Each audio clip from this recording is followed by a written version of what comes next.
So hello guys, welcome to the next part. और आज हम एक्सप्लेन करने वाले हैं कि ऑर्डर ब्लॉक्स अपने पास क्या होते हैं। तुम लोगों ने बहुत दफ़ा सुना होगा कि भाई मार्केट में ऑर्डर ब्लॉक्स होते हैं। तो ऑर्डर ब्लॉक्स अपने पास क्या होते हैं, ऑर्डर ब्लॉक्स की रियलिटी कैसी होती है और ऑर्डर ब्लॉक को हम लोगों ने यूज़ कैसे करना है, बाइनरी में कैसे यूज़ करना है, फॉरेक्स में कैसे यूज़ करना है। तो मैं आज तुम लोग को सिखाऊंगा कि इन चीज़ों को तुम लोगों ने यूज़ कैसे करना है।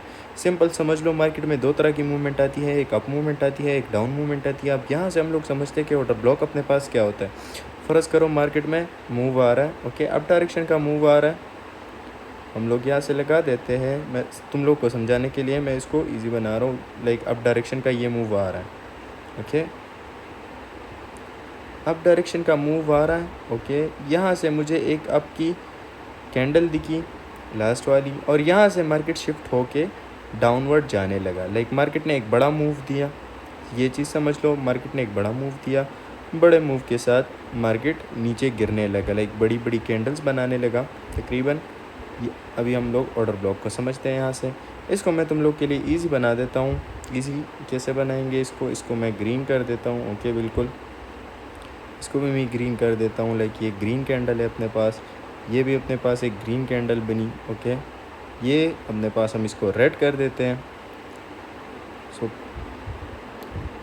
एक बात सुनो, ये चीज़ जो है ना, ये अगर तुम लोग मास्टर कर देते हो तो ये तुम लोग के लिए बहुत काम की चीज़ है। अगर तुम बाइनरी ट्रेड करते हो, अगर तुम फॉरेक्स ट्रेड करते हो, तो ये तुम्हारे लिए बहुत ही ज़्यादा इम्पोर्टेंट चीज़ है, ओके। इस कैंडल को, सॉरी, एक कैंडल ऑरेंज बन चुकी है, इसको हमने थोड़ा सा, यार क्या हो रहा है, ओके ओके, इस कैंडल को भी हम रेड कर देते हैं, रेड हो गई। अब ये चीज़ समझ लो, मार्केट में ऐसा मूव आया तो अपने पास ऑर्डर ब्लॉक क्या होता है। ऑर्डर ब्लॉक अपने पास वो मूव होता है जहाँ से लेवल्स पड़े होते हैं और मार्केट ऑर्डर्स उठाता है। तो हम लोग क्या करेंगे, जो प्रीवियस ग्रीन कैंडल है, ऑपोजिट डायरेक्शन की कैंडल है, उसको आगे खींच देंगे, ओके। लाइक इस तरह से, इसको मैं कलर इसका हटा देता हूँ, ओके। इससे हम लोग एक एरिया मार्क कर देते हैं अपने लिए मार्केट, ताकि मार्केट उस तक आए और वहाँ से रिजेक्शन लें। अब मार्केट में हमारे पास ऑर्डर ब्लॉक, हम लोगों ने समझ लिया कि भाई मार्केट में जब एक इम्पल्सिव डाउन ट्रेंड, लाइक एक अप ट्रेंड चल रहा है और डायरेक्ट मार्केट डाउन बहुत ही ज़्यादा तेज़ी से गिरने लगे, लाइक एम्बेलेंस गैप्स बनाए, सब चीज़ें बनाए और गिरने लगे, तो वो अपने पास एक ऑर्डर ब्लॉक होता है, ओके। क्योंकि हमें पता चल जाता है कि भाई मार्केट ने यहाँ से ऑर्डर उठा लिया, अब मार्केट डाउन के लिए जा रहा है। यहाँ सेम सीनरियो हमारे पास ग्रीन के लिए भी होगा। लाइक अगर हमारे पास समझ लो मार्केट और नीचे आई, ओके, और नीचे आने के बाद मार्केट ने ग्रीन कैंडल दिया हमारे पास, ओके। ये चीज़ समझ लो, ये चीज़ जो है ना बड़े काम की चीज़ है। और उसके बाद मार्केट ने क्या किया, मार्केट ने एक छोटी रेड कैंडल दे के रिवर्सल मार ली। तो यहाँ से हम लोग समझ जाएंगे कि भाई अपने पास यहाँ पे भी ऑर्डर्स पड़े हुए हैं, ये चीज़ समझ लो। और यहाँ से हमें मिल जाती है, सॉरी, यहाँ से हमें मिल जाती है एक ग्रीन कैंडल और एक ऐसा मूव देखने को मिलता है, लाइक स्ट्रॉन्ग कैंडल देखने को मिलती है। तो हम लोग क्या करेंगे इस सिनेरियो में, ये अपने पास ये कैंडल हम लोग रेड कर देते हैं, ओके। तो यहाँ पे अपने पास ये हो गया एक ऑर्डर ब्लॉक। इसमें हमारे पास होते हैं बुलिश ऑर्डर ब्लॉक और बेरिश ऑर्डर ब्लॉक। ये चीज़ भी समझ लो कि बुलिश ऑर्डर ब्लॉक कौन से होते हैं, बेरिश ऑर्डर ब्लॉक कौन से होते हैं। अब सिंपल जो है ना, ये सिनेरियो समझ लो, जो ऊपर की साइड से बनते हैं वो होते हैं bearish order block, like market वहाँ से गिरने के चांसेस होते हैं। जो नीचे बनते हैं वो होते हैं बुलिश ऑर्डर ब्लॉक। बुलिश कैसे, कि मार्केट यहाँ तक आएगी, ओके, ये चीज़ समझ लो। अगर मार्केट यहाँ तक आती है तो यहाँ से मार्केट डाउन जाएगी, ओके, ऑर्डर उठा के डाउन जाएगी। अगर मार्केट यहाँ तक आती है, यहाँ तक, ये चीज़ समझ लो, अगर मार्केट यहाँ तक आती है तो मार्केट यहाँ से अप डायरेक्शन के लिए जाएगी। लेकिन इसमें बहुत सारे पॉइंट्स हैं जो तुम लोगों को किसी ने भी नहीं बताए होंगे। अब ऑर्डर ब्लॉक के साथ हम लोग वैलिड ऑर्डर ब्लॉक कैसे ढूंढते हैं, इनवैलिड ऑर्डर ब्लॉक अपने पास क्या होता है, तो ये हम लोग लाइव चार्ट पे जाके देख लेते हैं। तुम लोग को मैं लाइव चार्ट पे दिखा देता हूँ कि अपने पास वैलिड ऑर्डर ब्लॉक कौन से होते हैं और इनवैलिड ऑर्डर ब्लॉक कौन से होते हैं। जैसे हमने इस एरिया को देखा, मार्केट अप ट्रेंड में जा रही थी, मार्केट में डायरेक्ट एक स्ट्रॉन्ग सेलिंग आई, तो मैं इस कैंडल को खींच के, ओके, ऑपोजिट डायरेक्शन की कैंडल को लेके मैं यहाँ पे लगा लूँगा। तो सिंपल ये अपने पास एक ऑर्डर ब्लॉक हो गया। अब दूसरा ऑर्डर ब्लॉक भी अगर हम लोग यहाँ पे देख लेते तो मार्केट में क्या हुआ है, यहाँ से समझ लो मार्केट में क्या हुआ है। मार्केट में यहाँ तक मार्केट अप डायरेक्शन में जा रही थी, लेकिन मार्केट में एक स्ट्रॉन्ग इम्पल्सिव मूव आया। अब मार्केट का ये अपने पास हो गया ऑर्डर ब्लॉक। तो सिंपल ऑर्डर ब्लॉक अपने पास ये होता है, मतलब ऑर्डर ब्लॉक एक ऐसा एरिया होता है जहाँ से मार्केट ने दोबारा उठना होगा, क्योंकि वहाँ पे ऑर्डर पड़े हुए हैं। ऑर्डर किस चीज़ के पड़े हुए होते हैं? वहाँ पे स्मार्ट मनी के ऑर्डर्स पड़े होते हैं। अब आईसीटी में, एसएमसी में, सब चीज़ों में ये होते हैं, लेकिन तुम लोगों ने बाइनरी में इसको कैसे ट्रेड करना है अगर मैं यहाँ पे देख लेता हूँ, तो यहाँ पे मैं अगर देखूँ तो एक मूव आया है। ओके, मैं यहाँ इसको भी आके लेकर जाऊँगा तो ये अपने पास क्या हो गया, ये अपने पास एक ऑर्डर ब्लॉक हो गया। मार्केट दोबारा उस लेवल तक आई। ओके, यहाँ से मार्केट ने क्या किया, मार्केट दोबारा उस लेवल तक आई। ओके, यहाँ तक, और मार्केट वापस चलेगी।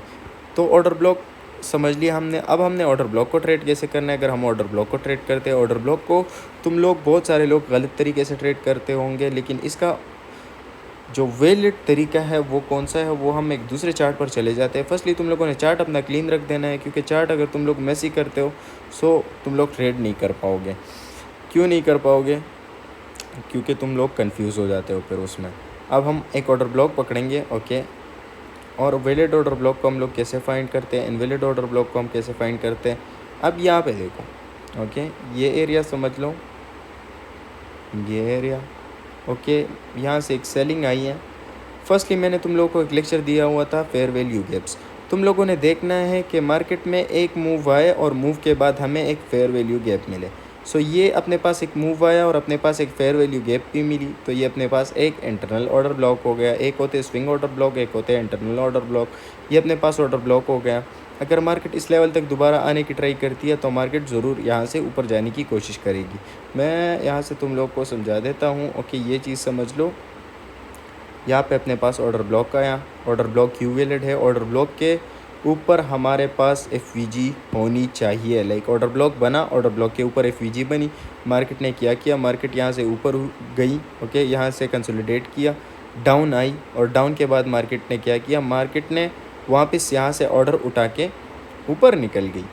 ये चीज़ समझ लो कि मार्केट ने क्या किया, मार्केट आई, ऑर्डर्स उठाए और मार्केट ऊपर निकल गई। सिंपल, ये अपने पास ऑर्डर ब्लॉक हो गया।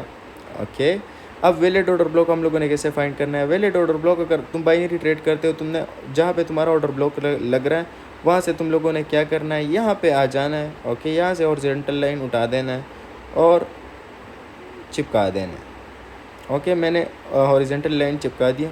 Okay, sorry, horizontal line, horizontal line कहाँ पे गया, हॉरिजॉन्टल लाइन। ओके, मैंने दूसरा चीज़ लगा दिया था, हॉरिजॉन्टल रे लगा दिया था। ओके, ये चीज़ समझ लो। अब ये अपने पास आ गया। अब हम क्या करेंगे, हम जाएंगे टाइम फ्रेम देंगे, टाइम फ्रेम देखेंगे। कौन सा टाइम फ्रेम? हमने दो टाइम फ्रेम देखने होंगे। एक 5 मिनट का टाइम फ्रेम देखेंगे, एक देखेंगे 15 मिनट का टाइम फ्रेम। अब टाइम फ्रेम अपने पास क्यों इम्पोर्टेंट है? टाइम फ्रेम हमें बता देता है की लेवल्स के, मार्केट में की लेवल्स कौन से और कहाँ कहाँ से हमारे पास लेवल्स आ रहे हैं। तो हम लोगों ने क्या करना होगा, हम लोगों ने शिफ्ट करके देखना होगा कि भाई वहाँ पे रिजेक्शन तो मुझे नहीं मिला। अगर मुझे 5 मिनट पे रिजेक्शन मतलब मुझे पता चल जाता है कि यहाँ पे मेरा की लेवल पड़ा हुआ है, तो वो ऑर्डर ब्लॉक को मैं ट्रेड करूँगा। ओके, अगर मुझे पता चल जाता है कि भाई मार्केट में क्या हो रहा है, मार्केट में उस एरिया से बार बार मार्केट रिजेक्ट हुई है, तो तब ही जब मार्केट में वो कैंडल आएगी मैं उसको ट्रेड करूँगा। और एक और चीज़ तुम लोग को मैं बताऊँ, तुम लोगों ने इसके साथ क्या करना होगा, तुम लोगों ने इसके साथ एक और चीज़ ऐड करनी होगी, वो है अपने पास वो है अपने पास वॉल्यूम। जब मार्केट आ जाए, जैसे तुम लोग नीचे देख सकते हो, अभी नेट काम नहीं कर रहा, सो सॉरी फॉर देट। सो नीचे जो तुम लोग स्पाइक्स वगैरह देख रहे हो, ये छोटी छोटी बिल्कुल डाउन साइड पे जो है मेरे चार्ट की, ये है वॉल्यूम। जब मार्केट वहाँ तक आ जाए और मार्केट का वॉल्यूम लो हो, मतलब जो कैंडल बने और उसका वॉल्यूम लो हो, तो उस पर हम लोगों ने क्या करना होगा, उस पर हम लोगों ने बाइनरी में कम से कम, अगर तुम लोग सिर्फ ऑर्डर ब्लॉक को ट्रेड करते हो तो तुम लोगों ने एंट्री लगानी होगी 3 मिनट की, 4 मिनट की, 5 मिनट की एंट्री लगानी होगी। अगर तुम लोग डायरेक्ट 1 मिनट की एंट्री लगाते हो तो बाइनरी अपने पास एक ऐसा प्लेटफॉर्म है जो कि बहुत ज़्यादा मैनिपुलेटिव है, और 1 मिनट टाइम फ्रेम कोई फॉरेक्स में भी नहीं देखता, मतलब 1 मिनट में कोई भी एनालिसिस नहीं करता। तो 1 मिनट में रियलिटी ये है कि 1 मिनट में तुम्हारा लॉस ही होगा। क्यों? क्योंकि वहाँ पे मार्केट जो है ना मैनिपुलेट कर सकती है, छोटी कैंडल बना सकती है। अगर तुम लोग हायर टाइम फ्रेम में उस पर ट्रेड करते हो सो ईज़िली तुम अपना ट्रेड निकाल पाओगे। सो ये था ऑर्डर ब्लॉक का एक क्विक गाइड, और मैं यूट्यूब पर अपलोड कर रहा हूँ। सो ऐसे और मज़े वीडियो के लिए यानी फॉलो कर देना, सब्सक्राइब कर देना, सॉरी जो भी है सब्सक्राइब फॉलो कर देना, ताकि तुम लोग को अपडेट्स मिल सके। ऑर्डर ब्लॉक हमने एक्सप्लेन कर लिए, हम और भी मज़े मज़े के टॉपिक्स लाएंगे आगे। सो बाय फॉर, बस बाय।